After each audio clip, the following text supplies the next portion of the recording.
Matindi ang akusasyon pero wala namang ipinakitang pruweba. Puro ingay, walang dokumento, walang resulta at walang patunay.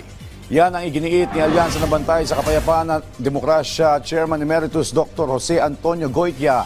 Kasunod ng mga banat ni Senadora Amy Marcos sa Quirino Grandstand laban sa Pangulo nito lamang nakaraang INC rally.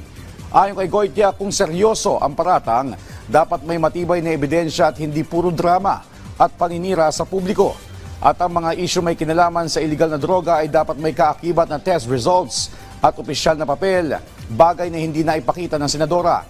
Dagdag pa ni Goytia, matagal nang napatunayang negative ang Pangulo sa drug test mula pa noong taong 2021 sa St. Luke's at ito ay dokumentado.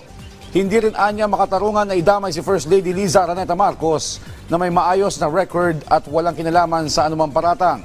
Giit ni Goytia, may responsibilidad ang mga opisyal na mag-ingat sa mga salitang binibitawan sa publiko.